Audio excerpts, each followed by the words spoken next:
नमस्कार मित्रांनो, सोलापूर मनपा भरती संदर्भात एक ऑफिशियल अपडेट जे आहे तर ते आलेले याची जाहिरात लवकरच येणार आहे.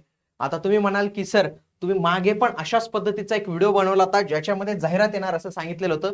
बरेच विद्यार्थी म्हणत होते की सर आता ही जाहिरात काय 3-4 महिने येत नाही, परंतु नुकताच मागच्याच महिन्याचा व्हिडिओ आणि लगेच त्याच्यावर ऑफिशियल अपडेट जे आहे तर ते आलेले सर्व काही गोष्टी सांगणार आहे. यासोबतच जाहिरात कधी येणार आहे, परीक्षा कोण घेणार आहे, कोणती पदे भरणार आहेत, परीक्षेचा पॅटर्न काय असणार आहे, सर्व माहिती मी तुम्हाला सांगणार आहे. व्हिडिओ तुम्हाला शेवटपर्यंत पूर्ण बघायचा आहे.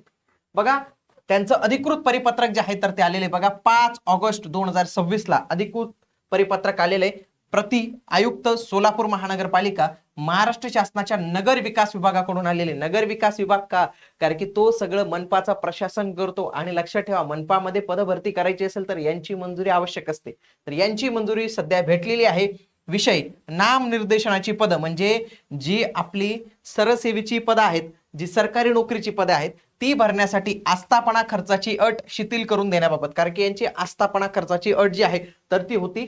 तत्पूर्वी मित्रांनो, तुम्हाला या मनपामध्ये आणि इतर मनपांमध्ये तुम्हाला जॉब करायचा असेल, मनपामधला जॉबचं एक छान काम असतं की आयुष्यभर एकाच ठिकाणी नोकरी असते, काय दुसरीकडे बदलीचंही टेन्शन नसतं आणि शहराच्या ठिकाणी नोकरी असते. आता याची परीक्षा जी आहे तर ती सरसेवेमार्फत होणार आहे आणि सरसेवेमध्ये आतापर्यंत सर्वाधिक निकाल देणारी टीम म्हणजे इग्नाइट अकॅडमी आणि त्याच टीमचं मार्गदर्शन तुम्हाला या बॅच मध्ये मिळणार आहे. म्हणून ही बॅच जॉईन करून तुम्ही तुमची तयारी जी आहे तर ते करू शकता. आजच इग्नाइट अकॅडमीचं ऍप्लिकेशन डाउनलोड करून तुम्ही जॉईन करू शकता. तसेच हा नंबर दिलेला आहे, याला देखील तुम्ही कॉल करू शकता. आता बघा, अधिकृत परिपत्रक जे आहे तर त्याच्यामध्ये काय सांगण्यात आलेले बघा, विषयांकित प्रकरणी संदर्भाधीन पत्राच्या अनुषंगाने आपणास कळवण्यात येते की महानगरपालिकेच्या आरक्षणावरील अत्यावश्यक म्हणजे जे काही महत्वाची पद आहेत आणि अत्यंत गरजेची पद आहेत तर ती भरण्यासाठी आस्थापना खर्च जे 35% अट आहे तर ती एक वेळची विशेष बाब म्हणून आम्ही तुम्हाला जे आहे तर ते सूट देत आहोत. आता याच्यामध्ये तुम्हाला जे आहे तर ते 130 पद रिक्त राहिल्याने तुम्हाला खालील पद भरण्यासंदर्भात मंजुरी जी आहे तर ती मिळते. ही मंजुरी का मिळते माहितीये का? 2023 मध्ये ही जाहिरात जी आहे तर ती आली होती. त्यावेळी परीक्षा मात्र TCS ने घेतलेली होती. खूप चांगली जाहिरात जी आहे तर ती त्यावेळी इथं आलेली होती. आता ही जी 2023-25 ची जी आधीची जाहिरात होती, 23 ची जाहिरात होती, ही लक्षात घ्या 23 ची जाहिरात होती. या 23 च्या जाहिरातीमध्ये 302 पद होती.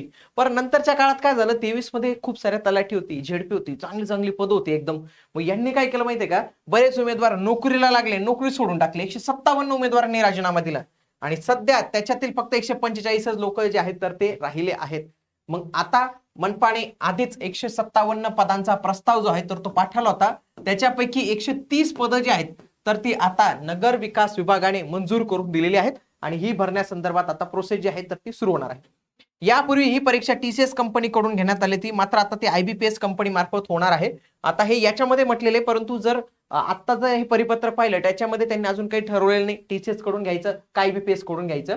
या परिपत्रकात ही पदं जी आहेत तर ती भरली जाणार आहेत. आता ही पदं व्यवस्थित पद्धतीने तुम्हाला सांगतो कोणती कोणती पदं आहेत. सगळ्यात आधी बघा, कनिष्ठ अभियंता सहाय्यक म्हणजे CEA एक पद असतं सिव्हिल इंजिनिअरिंगचं. असेल हे 15 जागा आहेत आणि सिव्हिल इंजिनिअरिंगचं जेईचं पण पद आहे, जेई सिव्हिलचं पद आहे 30. तर सिव्हिल इंजिनिअरिंग वाल्यांना चांगली संधी आहे. सहाय्यक कामगार कल्याण व जनसंपर्क अधिकारी एक पद आहे. सहाय्यक प्रयोगशाळा तंत्रज्ञ एक पद आहे. लिपिकचं चांगलं काम आहे मित्रांनो, लिपिकचे 41 पद आहेत. खूप चांगल्या जागा आपल्याला इथं पाहायला मिळतात. फिटर इलेक्ट्रिशियन एक, फायर मोटार मेकॅनिक एक, फायरमनची 7 पद आहेत. ऍक्च्युली फायरमनची जास्त पदं पाहिजेत तर इथं कमी दिसतात थोडीशी. पंप ऑपरेटरची 2 पदं, सीवेज इन्स्पेक्टर 4 पदं, लघु लेखकची 1 पद, महिला बाल विकास अधिकारी गट अ एकच जागा आहे. मिडवाईफ तर याची 22 जागा आहे.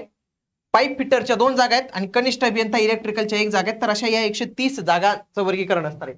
महत्वपूर्ण पाहिलं बघा, सिव्हिल वाल्यांसाठी संधी आहे आणि जे टायपिंग आणि पदवीधर आहेत तर त्यांना चांगल्या जागा आहेत. 41 जागा इथं पाहायला मिळतात.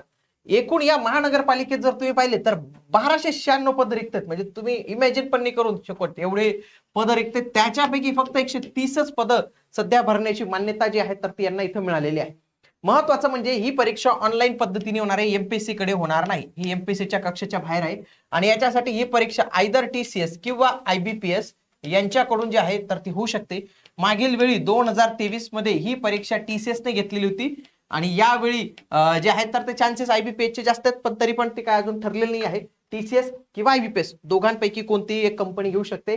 आता याचा पॅटर्न कशा पद्धतीने असणार आहे ते पण आपण पाहणार आहोत. तत्पूर्वी सोलापूर महानगरपालिकेने एक नवीन एक युक्ती जी आहे तर नवीन आयडिया त्यांच्या डोक्यात आली होती, परंतु ती आयडियाला मला नाही वाटत शासन असं मान्यता देईल. त्यांनी काय म्हटलं, तर मागच्या 157 लोकांनी जॉब सोडून दिला, आमचं नुकसान झालं, तर त्याच्यावर त्यांनी उपाय म्हणून त्यांचं काय म्हणणे, बॉन्ड करून घ्यायचा भाऊ. जॉईन करतानाच ते बँकवाले बघा, बँकेचे तुम्ही जॉब पाहिले असतील किंवा मोठ्या कंपन्यांचे जॉब पाहिले असतील, ते बॉन्ड करून घेतात की 2 वर्ष सोडता येणार नाही, 3 वर्ष सोडता येणार नाही.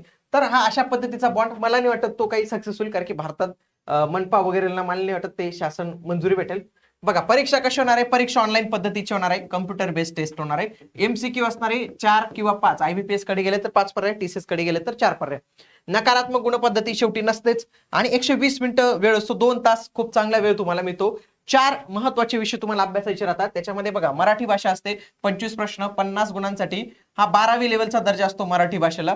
त्याच्यानंतर इंग्रजीला 25 प्रश्न 50 गुण, हा पदवी लेवलचे थोडेसे प्रश्न त्याचे हायर असतात. सामान्य ज्ञान 25 प्रश्न 50 गुण, पदवी लेवलचा दर्जा. बौद्धिक चाचणी अंकगणित 25 प्रश्न 50 गुण, पदवी लेवलचा दर्जा. एकूण 100 प्रश्न 200 गुण आणि या त्याच्या आधारे तुमची निवड होते. बाकी जे काही तांत्रिक घटक असतात बघा, ज्यांच्यासाठी तांत्रिक अर्थ म्हणजे फॉर एक्झाम्पल जे काही सिव्हिल इंजिनिअरिंगचं पद आहे त्याच्यामध्ये लक्षात घ्या, आता सामान्य जे विषय असतात तर ते 60 प्रश्नांसाठी असतात आणि जे तांत्रिक असतात ते 40 प्रश्नांसाठी. हा पॅटर्न बदलत असतो बरं का. कधी 40 प्रश्न हे नॉन टेकचे आणि 60 प्रश्न हे टेक्निकलचे, अशा पद्धतीने असतात. सामान्य विषय कोणते, जे मी तुम्हाला आता 4 विषय मागे दाखवले ते विषय असतात आणि सोबत सिव्हिल इंजिनिअरिंग वाल्यांचे सिव्हिलचे विषय इथं पाहायला मिळतात. मराठीमध्ये जर पाहायला जाईल, मराठीमध्ये व्याकरण, शब्दसंग्रह आणि उतारा यावर जो आहे तर तो भर दिलेला असतो. सेम फॉर इंग्लिश असतं, ग्रामर असतं, वोकॅब असतं आणि कॉम्प्रिहेन्शन पाहायला मिळतं. जे सामान्य ज्ञान विषय असतो त्याच्यामध्ये सगळ्यात जास्त जे प्रश्न येतात ते म्हणजे चालू घडामोडीवर करंट अफेअर्स येतात. मागील 3 ते 6 महिन्यांचं करंट अफेअर्स तुम्हाला हे प्रॉपर करून घेणं इथं गरजेचं आहे. सोबत इतिहास या विषयावर काही प्रश्न असतात, भूगोल असेल, पॉलिटी या विषयावर असतात, अर्थशास्त्र आणि सामान्य विज्ञान याच्यावर थोडे कमी प्रश्न पाहायला मिळतात. आतापर्यंत सरळ सेवेच्या पॅटर्न मध्ये विज्ञान आणि अर्थशास्त्र याच्यावर कमीच प्रश्न आतापर्यंत पाहायला आपल्याला मिळालेले आहेत. सोबत अंकगणित आणि बुद्धिमत्ता चाचणी याच्यावर सगळ्यात जास्त फोकस असतो. हे IMP आहे. काही ठिकाणी तर फक्त रिझनिंग वरच सगळे 25च्या 25 प्रश्न आपल्याला पाहायला मिळतात. आता हे सर्व जे काही तुम्हाला टॉपिक दाखवले, सगळे काही विषय दाखवले, हे सर्वच्या सर्व विषय आपल्या या बॅच मध्ये आपण जे आहेत तर ते कव्हर केलेले आहेत. आता सध्या पॉलिटीचे आणि पॉलिटीचं सध्या लाईव्ह लेक्चर्स पण चालू आहेत. बरेच लेक्चर्स तुमचे झाले आहेत, मराठी झाले, इंग्लिश झाले, गणित बुद्धिमत्ता झाले. तर हे असे जे सगळे विषय आहेत मित्रांनो, तर हे सगळे तुम्हाला याच्यात पाहायला मिळतील. म्हणून तुम्ही ऍप डाउनलोड करून आजच जे आहेत तर ते जॉईन करू शकतात. भेटूया पुढील व्हिडिओमध्ये. तोपर्यंत जय हिंद, जय महाराष्ट्र, धन्यवाद.